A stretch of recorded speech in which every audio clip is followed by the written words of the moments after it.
đôi bàn vì niềm mong hàng lơ hay càng lơ miền sông miền nhung chạy cha phải chào tất cả ông bàn cùng các vì giúp nhận đây càng lóng hơi sôi miền nhung các pháp Anamotamiruตมาเพียรสำเร็จพอติสนาในตัวจนกำลังการสำเร็จเป็นงานการเรื่องลองควักคว้ากับปัญหาการไปยังเจนะหรือการมันซ่อมบันตีทางพวกประเด็นระเบิดการกำลังการพุทธบริษัท đó là điều thứ nhất. Và niềm vui thứ hai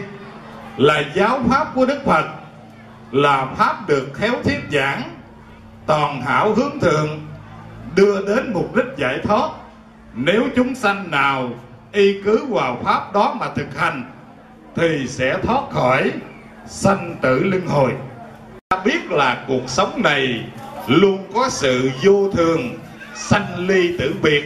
ra đi là bỏ lại tất cả. Từ cái điểm này chúng ta ngoài lo cho cha mẹ, anh em, quyến thuộc, xóm giềng ra thì mỗi người phải tạo phước riêng cho bản thân. Nếu chúng ta không ý thức rõ thì chúng ta gán làm kiếp sau chúng ta giàu. Mà đã giàu rồi chúng ta gán kiếp sau không làm tỷ phú, chúng ta làm chư thiên. Cho nên một là làm người tiếp tục, hai là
មានយកនេះទៅនៅជាដើមលោកពីក្រុមប្រេងកយដល់ក៏មានសុភាបានមកប្រព្រមនៅវត្តយើងក្រុមទាំងនេះចូលបរិស័ទដូចហ្នឹង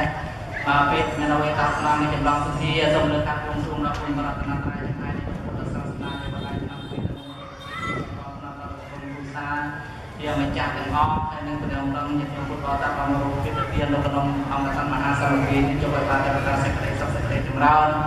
ជាអ្នកក្នុងសង្គមគ្រួសារគួរមានជំនឿសម្រាប់ណាមកពីទានដល់សេរីរាយស្មានបុកដល់សុខភាពមួយជាបាត់អង្គបានបានតាមពុទ្ធពររបស់ព្រះសម្មាសម្ពុទ្ធប្រការគឺអាយុវណ្ណៈសុខភាពបរិបត្តិប្រការគឺតាមមុសុបានពៀនបើសិនជាអង្គទាំងអស់ជាម្ចាស់ព្រមទាំងញាតិញោមពុទ្ធបរិស័ទជាបានលោកឯកសង្ឃចៅយកពុទ្ធពរណាសម្បត្តិណាព្រមទាំងសេចក្តីសម្បត្តិសូមបានបំរើគុំឡងបងប្រាថ្នាសូមជំនុំអនុមោទនីសាធុសាធុសាធុលំការ